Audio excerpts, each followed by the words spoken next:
देश में कोरोना की चाल अब बिल्कुल मंद पड़ चुकी है।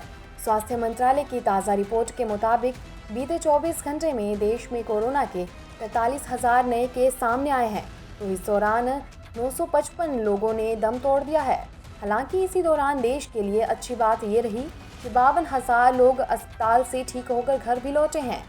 अब देश में केवल 4,85,000 लोग ही इलाज करवा रहे हैं। वहीं भारत ने ताबड़तोड़ वैक्सीनेशन के जरिए 35 करोड़ 12 लाख लोगों को वैक्सीन लगा दी है। पिछले 24 घंटे में कोरोना वायरस की 64 लाख वैक्सीन लगाई गई है। कोरोना को लेकर देश की राजधानी दिल्ली में भी सुधार हुआ है। राजधानी में बीते 24 घंटे में कोरोना वायरस के केवल 86 नए मामले ही सामने आए हैं। हालांकि देश में कोरोना के केस कम हुए हैं, लेकिन अभी भी सबको सतर्क रहने की काफ़ी ज़रूरत है। एम्स प्रमुख ने चेतावनी दी है कि भारत में कोरोना वायरस की तीसरी लहर इनवेटेबल है और यह अगले 6 से 8 सप्ताह में देश में आ सकती है। लिहाजा इसीलिए सभी को सावधान रहने की आवश्यकता है, क्योंकि ज़रा सी लापरवाही भी भयानक रूप ले सकती है। अक्टूबर-नवंबर में तीसरी लहर का हो सकता है पीक। देश के वैज्ञानिकों ने बड़ी चेतावनी कोरोना को लेकर दी है।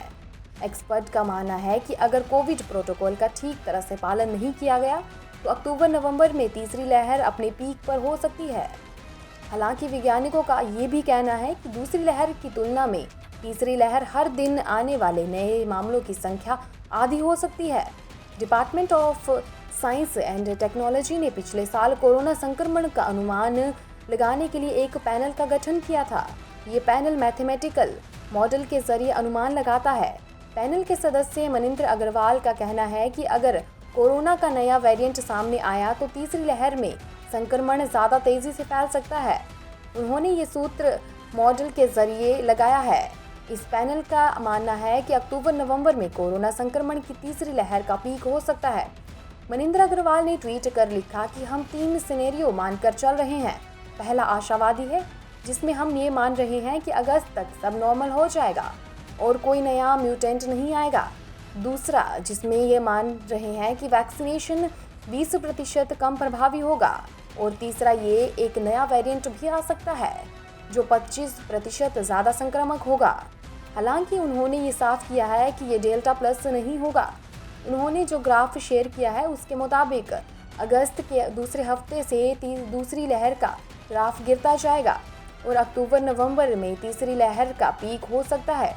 वैज्ञानिकों का मानना है कि तीसरी लहर के दौरान हर दिन कोरोना के नए केस 1.5 से 2 लाख के बीच आ सकते हैं। ये दूसरी लहर के पीक से आधा होगा। दूसरी लहर के दौरान 7 मई को 4.14 लाख दर्ज किए जाएंगे। मनिंदर अग्रवाल का कहना है कि अगर कोई नया वेरिएंट आता है तो तीसरी लहर ज़्यादा तेज़ी से फैल सकती है। हालांकि उनका ये भी कहना है कि वैक्सीनेशन की रफ्तार तीसरी और चौथी लहर की संभावनाओं को कम कर सकती है। उनका कहना है कि अगर हम आशावादी रहें तो ये मानकर चल सकते हैं कि तीसरी लहर में हर दिन 50,000 से 1 लाख के बीच केस आ सकते हैं। हालांकि हॉस्पिटल्स में भर्ती होने वाले मरीजों की संख्या कम हो सकती है। तीसरी लहर के खतरे को देखते हुए सरकार वैक्सीनेशन पर जोर दे रही है।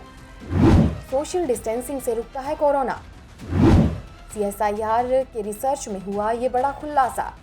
वैज्ञानिक और औद्योगिक अनुसंधान परिषद ने अपनी रिसर्च में दावा किया है कि हवा में कोरोना वायरस से संक्रमित होना एक कमरे में कोविड पॉजिटिव व्यक्तियों की संख्या पर निर्भर करता है, क्योंकि कोविड की बूंदें बंद स्थानों में दूर तक जा सकती हैं। CSIR की ये रिसर्च ऑनलाइन आर्काइव में छपी है। हालांकि अभी तक इसका प्योर रिव्यू नहीं हो सका है। रिसर्चरों ने कोरोना के हवा में फैलने की विशेषताओं को समझने और हॉस्पिटल्स में आने वाले मरीजों से स्वास्थ्य कर्मियों पर इसका प्रभाव जानने के लिए अध्ययन किया था। अध्ययन के अनुसार हवा के माध्यम से कोरोना का फैलना इस बात पर निर्भर करता है कि एक कमरे में कितनी संख्या में कोरोना संक्रमित लोग मौजूद हैं, उसकी रोग सूचक स्थिति और जोखिम की अवधि, और हॉस्पिटल्स के क्षेत्रों को कोविड और गैर कोविड क्षेत्रों में बांटकर संक्रमण को फैलने से रोका जा सकता है। अध्ययन के अनुसार सामान्य पर्यावरण परिस्थितियों में वायरस रोगियों से ज़्यादा दूर तक नहीं फैलता है। विशेषता तब जब मरीज में लक्षण दिखाई ना दे रहे हों। इस अध्ययन से ये कह सकते हैं कि सोशल डिस्टेंसिंग कोरोना को फैलने से रोकने में बेहद असरकारक होगा।